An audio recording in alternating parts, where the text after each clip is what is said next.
Welcome to What, Series 14, and we're up to number 20. Genesis 12, 1 to 5 is a fabulous short passage, and it's all about God taking our decisions seriously. Let me read it to you. The Lord said to Abram, "Leave your country, your people, and your father's household, and go to the land I'll show you. I will make you into a great nation. I will bless you. I will make your name great, and you will be a blessing. I will bless those who bless you, and whoever curses you, I will curse, and all the peoples of the earth will be blessed through you." So Abraham left, as the Lord had told him, and Lot went with him. Abraham was 75 years old when he set out from Haran. He took his wife Sarah, his nephew Lot, and all his possessions they had accumulated, and the people they had acquired in Haran. And they set out for the land of Canaan, and they arrived there. As I said, I just love this passage. We notice from that first verse that Abram had absolute obedience to God. He left everything behind. It says, the Lord had said to Abram, "Leave your country and your people and your father's household and go to the land I will show you." He totally leaves his comfort zone. He didn't even give himself, we assume he didn't give himself a retirement plan. He goes to this land that God will show him, which is basically in the wilderness, and not wilderness like a national park that we have. There wasn't even pit toilets. This wasn't a camping trip.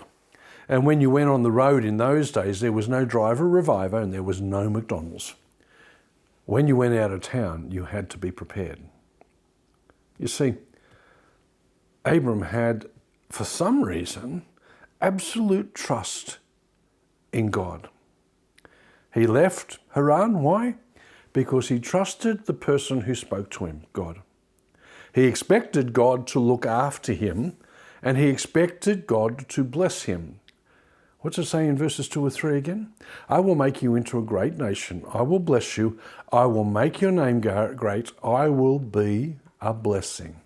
I will bless those who bless you, and whoever curses you, I will curse. And all the peoples on earth will be blessed through you." Yeah. Getting blessed is okay, and we can expect it, but we just don't get to expect it like you think sometimes. Abram was told he was going to be a great nation, but he in fact never saw it. When he died, the only land that he had was the land that his wife was buried in. That's not a really big nation when you think about it. But notice the confidence that Abram had in God. Verse 4, and I love this. "So Abram left as the Lord had told him, and Lot went with him." Abram was 75 years old when he set out from Haran. So Abram left as God told him. Absolute.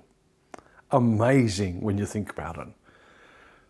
Part of the reason I think there is because Abraham had a personal relationship to this God who spoke to him.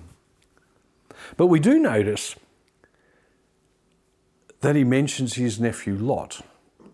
And we don't get that same sense about the story of Lot. It says in verse 5, he took his wife Sarah and his nephew Lot, all the possessions they had accumulated, and the people they had acquired in Haran, and they set out for the land of Canaan, and they arrived there. Here we get to what I think is the crux of the matter. A couple of chapters after this, Abraham rescues Lot because he gets into a bad situation. Then Lot moves into some really bad accommodation called Sodom and Gomorrah. God had to get him out of there. How long it actually takes him there in a couple of chapters in the Bible, we don't know in time. But when Lot is out of contact with Abram, he loses the plot. He's not only living with evil people, he is willing to give his daughters to them. Now here's the thing.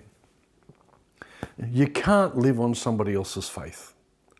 Your relationship to Jesus is yours. I'm a fifth generation Baptist and I'm a fourth generation pastor. So what? The relationship is between me and God. My parents did a really good job, as did my grandparents. They taught me about God and my brother as well, but it was always my decision. And here's the thing, I heard this guy talk about this passage years and years ago. And he says, God takes our decisions seriously.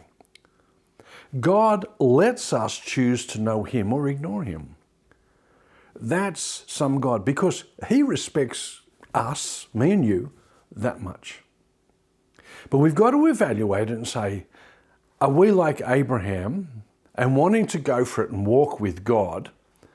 Or are we like Lot, who relies on somebody else's faith to get us through? If we are, it won't hold up. Have another look at that passage during the week.